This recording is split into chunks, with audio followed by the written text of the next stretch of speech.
Hey guys, I'm Jordy, and this is your guide to the final boss in Trial of the Grand Crusader, the undead lieutenant of the Lich King and King of the Nerubians, Anub'Arak.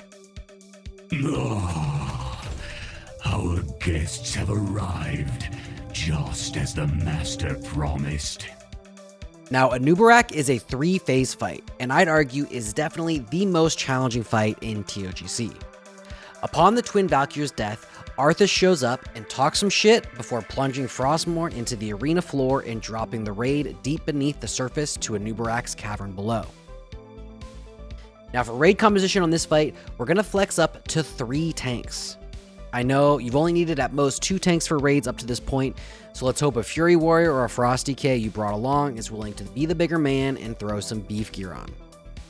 We'll also be using 4 to 5 healers and a normal spread of melee and range DPS. Now, Anub'Arak has a few things that he'll do throughout the fight that you're going to be contending with.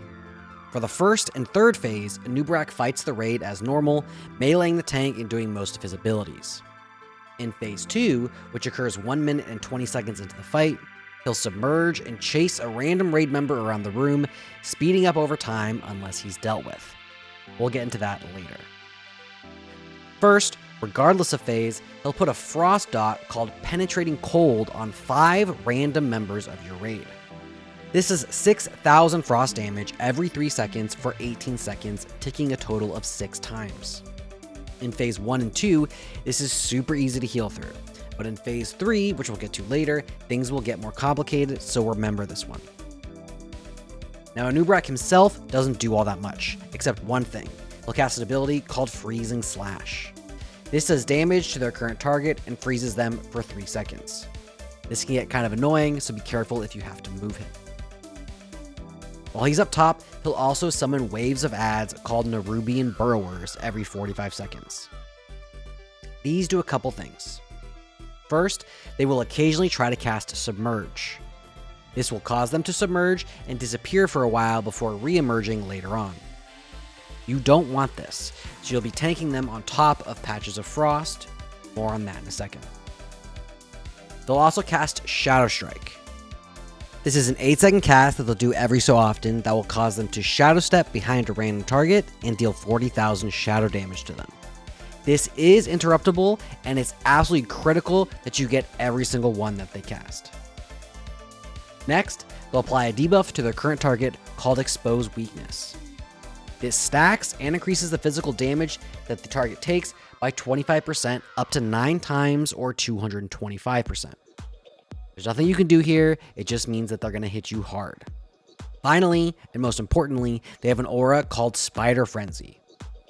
Every burrower within 12 yards of each other will buff the others with this, increasing attack and casting speed by 100% and movement speed by 20%. This is why you'll be using 3 tanks. 2 of your off tanks will each pick up 2 spiders each and position them on top of the opposite flanks of Anub'Arak, but out of range of the other 2, so these auras don't stack up too high and cause your tanks to get nearly one shot. Alright, those adds will be relevant in phase 1 and 3 of the fight. Each phase 1 you'll get 2 waves and they'll continue spawning every 45 seconds in phase 3, so you'll have to deal with them as well. Now, in order to prevent these things from burrowing, you're going to be using these frost orbs that are floating around the room. If the spiders are on top of the frost patches that they drop on the ground when they're killed, they won't submerge, which means you won't fall behind on doing damage to them and can quickly clean them up. Now, there are 6 of these orbs in this room, 2 of which you'll tank the burrowers on, and 4 of which you'll be using in phase 2 to help impede Anub'Arak from killing everybody. More on that in a sec. Alright, we'll skip phase 2 stuff until we get to the walkthrough and just quickly go over the Leeching Swarm, Anub'Arak's soft and rage mechanic that he'll cast at 30%, beginning phase 3. Now at 30%, the entire raid will be afflicted with a debuff called Leeching Swarm. Every 1 second, you'll be hit with a dot that does 30% of your current HP. So if you have 10,000 HP, you'll get hit for 3,000, putting you at 7,000. Then, a second later, you'll be hit for 30% of 7,000, which is 2,100, putting you at 4,900. A second after that, 30% of 4900, which is 1470, putting you at 3430, and so on.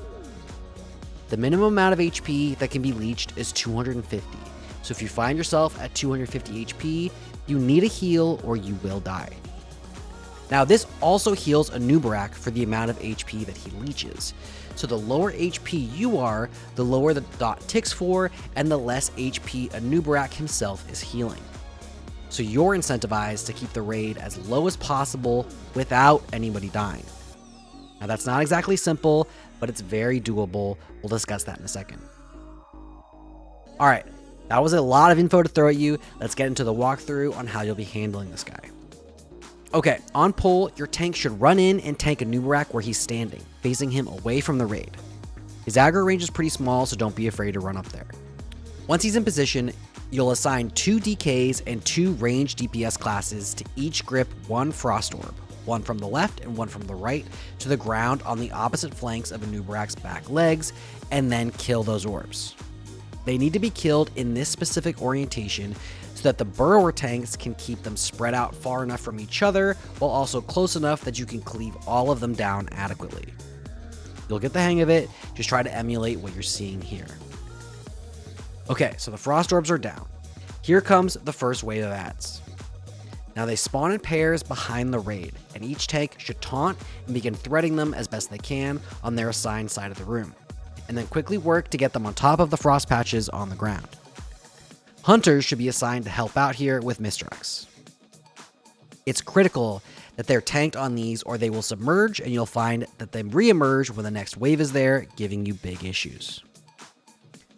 Once safely on the frost patches, the raid should cleave them down and do some good damage to eliminate them. After some time, they'll cast Shadow Strike. These must get interrupted. There will be plenty of people nearby with the ability to do so, so assign a couple people per side to watch it and stay on top of it. Now, as the ads die, a second wave will spawn. Same thing, tanks pick them up, drag them on the patch, MD them hunters, and do your best to finish them off quickly. Now about 1 minute and 10 seconds into the fight, your tank should boot away to his left or right away from the raid, dragging Anub'Arak to the far wall while the raid finishes off the ads. If done correctly, Anub'Arak should submerge safely away from the raid and the ads should die. Now we begin phase 2. Your ranged DPS should go around, knocking down the remaining 4 frost orbs out of the sky and dropping the frost patches on the ground. As they do this, Anub'Arak will fixate on somebody, similar to various fixate mechanics that we've seen in the past, like Buru in AQ20. And while underground, he'll stab up through the earth as he chases them. Don't get hit by these. They will kill you. Now, as the fixate person runs around the room, they should kite him towards a frost patch on the ground. If he runs over one, he'll punch up through it and fail, stunning himself for a few seconds before choosing a new target and resetting his speed. If you fail to do this, he'll just move faster and faster before zooming around the room, one-shotting everybody. So stun him with these patches. Paladins, you can also bot people with them. It will pause them in place and give you some extra time. Now, if your DPS is good, you should only need one of these submerge phases, so don't be scared to run him directly into each frost patch. Do not, however, use the frost patches that you placed at the back of the room initially where you tanked him. Those are specifically placed for tanking the burrowers and should be off limits for kiting him during phase 2. Alright, so you've kited him into these things a few times, and boom, he's re-emerged. Your main tank will pick him back up, and then we just reset, moving him back into phase 1 position and continuing DPS. Now there's nothing new here. Heal the penetrating cold dots, kill the burrowers as they spawn, blast the boss. If you've done some good DPS, you'll quickly be approaching 30% in the beginning of phase 3. As you hit the threshold, you should hit Lust, make sure he has a Mortal Strike effect on him, and start blasting the boss. Okay, let's talk about Leeching Swarm. Hi healers, I'm talking to you. Yes, I know, if you're looking at these raid bars, every instinct in your body is screaming, I must heal these people for their HP is low and it is my job. No. Bad healer, bad. You are not to heal anyone in the raid except the 3 tanks and any of the 5 people that currently have penetrating cold on them. Literally no one else. You might be asking yourself, why? Well, we've set up the raid so that everyone has some sort of passive healing. The melee and hunters will be getting procs of Judgment of Light, which should easily keep them above the 250 HP threshold without needing any extra healing. Additionally, we've got a Shadow Priest in a group with Vampiric Embrace. This should do enough passive healing to keep anyone in his or her group up enough that you don't need to help them out.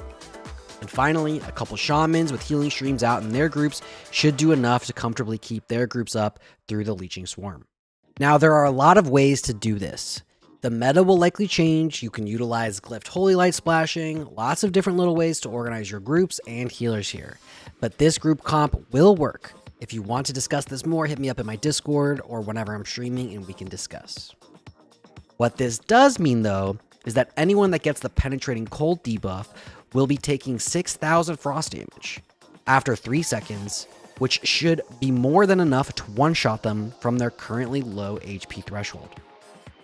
As such, we're going to need to work quickly to get healers on certain targets, and then those targets healthy enough to take the ticks of Penetrating Cold and Leeching Swarm so they don't die. Now, there's a few ways to do this. DBM has a feature that assigns raid markers to anyone currently afflicted with Penetrating Cold. Make sure your raid frames show it. I use a weak aura that assigns a number. In this poll, I'm number 3 and 4, but I could easily be assigned to Circle and Star. And I know that those are the 2 people that I'm supposed to keep up through the dot. That's it. That's my only job in Phase 3. Keep them up. Here's how we assign our healers in Phase 3. There are a few ways to do this, but this worked for us and it will work for you. Okay, so regardless of how you do it, everyone is responsible for keeping up their assignment and only their assignment. Do not drift to heal anybody else. Any extra healing or shielding you do will only heal the boss more and slow your kill time, so trust the process and do your job. Otherwise, the raid needs to blast as hard as they can because you will run out of steam eventually. Pop Lust, go ham. The ads should be cleaved down as usual, but they aren't a priority. They just need to die before another set spawn. If you're close to a kill, you can also move them off the frost patches to allow them to burrow. They'll disappear for a while, but if the boss dies while they're still underground, you've still won, so who cares? If you've done enough DPS during this phase, kept the tanks and the Penetrating Cold targets up, and kept the battlefield clear of burrowers, Anub'Arak will go down and you can collect your loot, as well as the tribute chest containing a cache reflective of your wipe count up to this point. Congratulations. Alright, let's talk about some tank tips. This fight leans a lot on the off tanks to get their positioning correct. As the Nerubian burrowers come in, get some good snap threat and then move them quickly on top of your assigned frost patch. You don't have time to mess around. They'll cast burrow soon, and the frost patch is the only thing stopping them. If the ads do wander too far and pick up an extra stack of Spider Frenzy, pop a cooldown preemptively. They will truck the hell out of you with any extra stacks, so play it safe and don't let them global you. Additionally, watch those interrupts. You should be able to get most of them yourself, but feel free to call for help if you need it. The DPS are just pumping and have the spare globals to lend a hand should you need it. And in Phase 3, you've got Leeching Swarm on you, and you're getting hit by burrowers, so any extra cooldowns you have when things are looking spicy will help the healers a lot. Do what you can. Okay, and some healer tips.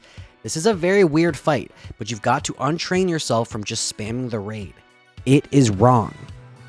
Any healing you do in Phase 3 isn't even counted on the logs, so don't bother. Also, healing parses are cringe. For your Penetrating Cold assignment, pop super fast heals on them first to get them above the threshold of death, and then swap back and forth to keep them up. As a Disc Priest, I powered shield each of my assignments, and then spam flash heal back and forth on them. This is enough to keep them alive and fighting without letting them drop below the 6,000 HP threshold that they die at because of the Penetrating Cold tick. And for DPS, you've got to save everything you've got for Phase 3. The healers are going to be stressed as hell keeping the raid up from these dots and the tanks alive, so anything you can do to juice the boss during that time is encouraged. And if you get a Penetrating Cold dot on you in Phase 3, pop a defensive to help your healers out. DKs can AMS, Rogue's Cloak, whatever. Just help them out so you take less damage and stay alive. Alright, well that's it for Anub'Arak and Trial of the Grand Crusader. This raid is a short one, and I know that personally I'm already rearing to tackle ICC, a raid of which I will have a full suite of guides, so make sure to subscribe to see those when they do eventually drop. I've also got a full assignment sheet for TOGC coming soon, a loot prio guide that I did with Pummel that's already out, and a weak aura guide I'll be doing with Foji in the coming days, so if you want to see any of that, make sure you subscribe. Whew, okay, well that's it for me and TOGC.